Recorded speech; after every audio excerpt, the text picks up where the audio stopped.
pernikahan atau link and match terjadi antara vokasi SMK dengan industri dan dunia kerja, maka kunci yang paling penting adalah bagaimana kurikulum itu disusun bersama antara vokasi SMK dengan industri dan dunia kerja. Ini menjadi kunci penting yang akan menentukan bagaimana kompetensi lulusan itu dihasilkan yang sesuai dengan kebutuhan real industri dan dunia kerja. Dan yang wajib kita pahami adalah pengertian kompetensi, yaitu aku bisa apa atau aku mampu apa. Seorang lulusan SMK atau vokasi ketika lulus, maka dia harus berani menyatakan diri, aku bisa apa atau aku mampu apa. Bukan ini ijazahku, please tolong terima aku kerja. Ini adalah sebuah gagasan atau ide untuk mengembangkan kurikulum yang benar-benar mampu menciptakan kompetensi, yaitu apa? Hard skill dan soft skill itu seimbang. Tidak boleh ada yang kurang. Hard skill kuat, soft skill harus kuat. Dan yang paling penting adalah attitude, integritas, kejujuran, karakter, siap kerja, fighting spirit, dan pantang menyerah. Itu yang paling penting.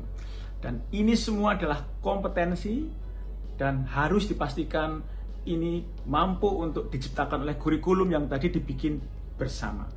Tapi ingat, ketika duduk bersama, seharusnya memikirkan kompetensi tidak hanya masa kini, tetapi juga kompetensi masa depan. Dan itu harus dilakukan bersama. Jangan sendiri-sendiri menentukan masa kini apa, masa depan itu apa, nanti bisa jalan sendiri-sendiri. Bagaimana menyusun sebuah kurikulum yang mampu menjamin bahwa akan menciptakan lulusan yang memiliki soft skill dan hard skill yang imbang. Project based learning atau pembelajaran berbasis project. Idenya seperti ini. Ketika sudah link and match atau menikah dengan industri dan dunia kerja, SMK harus mampu meminta atau mendapatkan real project yang nyata dari industri. Kita ambil contoh SMK Teknik Sipil. Industri akan memberikan project real, misalnya mendesain atau membuat gambar kerja, gambar teknik bangunan 1 lantai atau 2 lantai yang memang real itu sedang akan dikerjakan oleh industri itu, mungkin developer. SMK mendapatkan project itu dari industri, masuk ke dalam kelas. Di dalam kelas, siswa akan dibagi dalam beberapa kelompok. Misalnya 5-10 orang per kelompok, tergantung beban proyeknya. Nah, di dalam kelompok itu, anak-anak atau siswa SMK akan mengerjakan dan menyelesaikan challenge, real challenge dari industri, proyek itu tadi, dan dengan target harus bisa diterima kembali oleh industri itu tadi. Jadi industri harus merasa puas ketika menerima hasil pekerjaan dari adik-adik SMK yang bekerja dalam tim. Nah, di dalam tim itu ketika mereka bekerja, mereka akan berdiskusi, mereka akan berdebat, mereka akan bingung bersama, dan bagaimana mereka keluar dari kebingungan, dari permasalahan. Mereka tanya siapa, apakah ke Google atau ke guru, atau mungkin ke beberapa ahli, atau mungkin mereka harus bertanya ke industri. Sehingga ada aspek kerjasama, teamwork, communication skill, skills presentasi, dan sebagainya. Dalam hal ini, tentunya guru akan memainkan peran yang lebih bermakna tentunya. Tidak hanya menjadi guru atau to teach, tapi juga menjadi coach.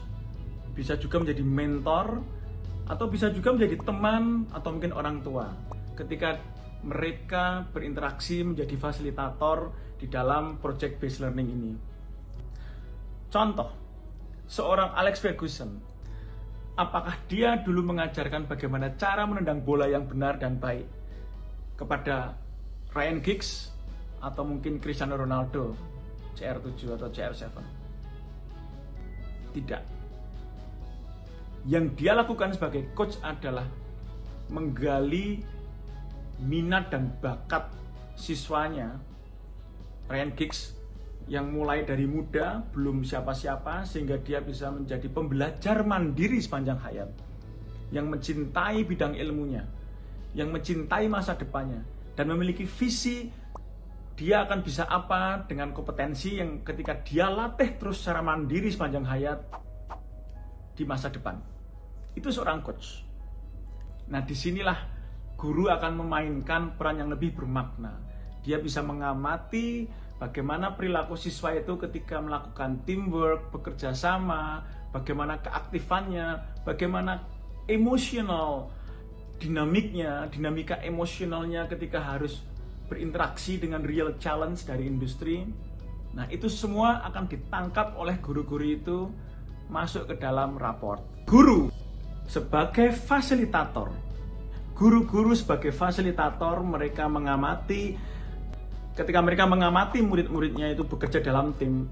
Nah, disinilah mereka melakukan kontekstualisasi bagaimana menerjemahkan capaian proses dan capaian hasil yang dilakukan oleh siswa-siswanya masuk ke dalam capaian yang harus ditarget di dalam mata pelajaran.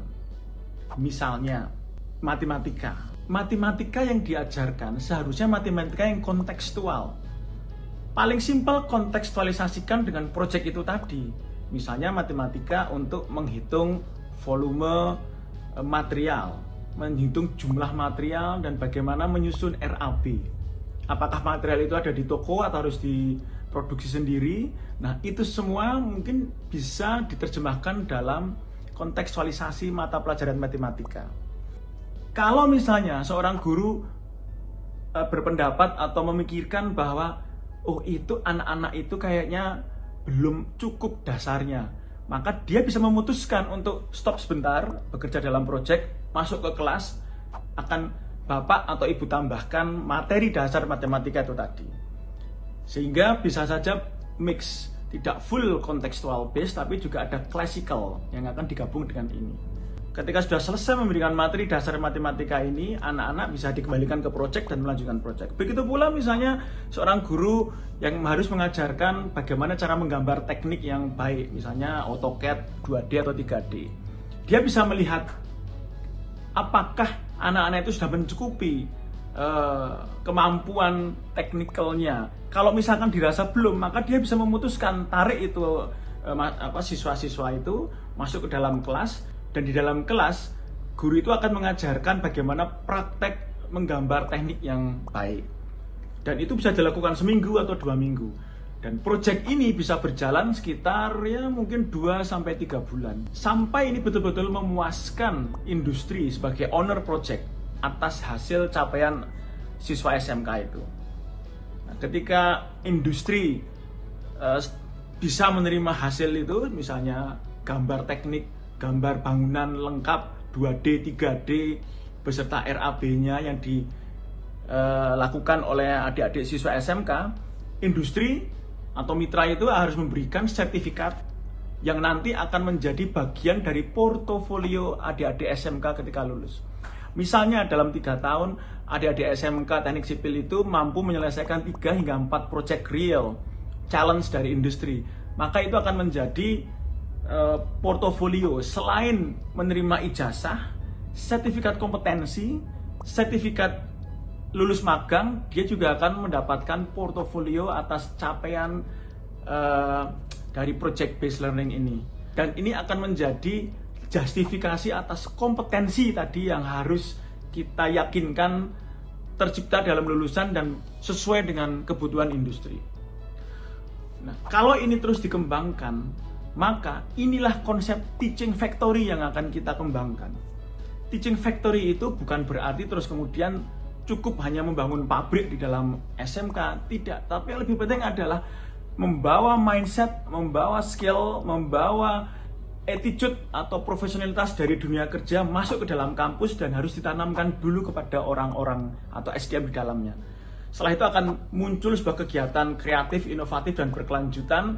Bisa berupa product design seperti yang tadi saya sampaikan, project based learning, atau bisa juga menjadi assembly line, atau mungkin production, atau mungkin teknologi rekayasa, menciptakan produk-produk sesuai pesanan.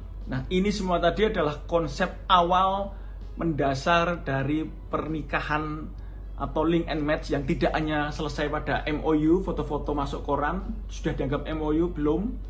pernikahan itu harus sampai dalam dan bahkan membuat anak seperti kegiatan project based learning yang terintegrasi dengan project real dengan industri ini tadi.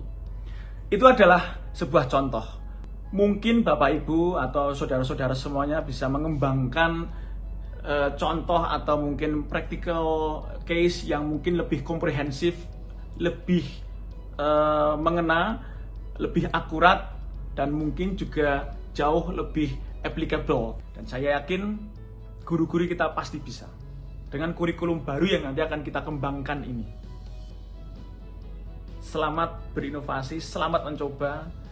Lebih baik berani mencoba tetapi salah daripada tidak pernah mencoba sama sekali tapi kita nggak pernah tahu apakah kita benar atau salah. Dan kita tidak pernah melangkah dari sini untuk menuju destinasi yang kita ingin capai.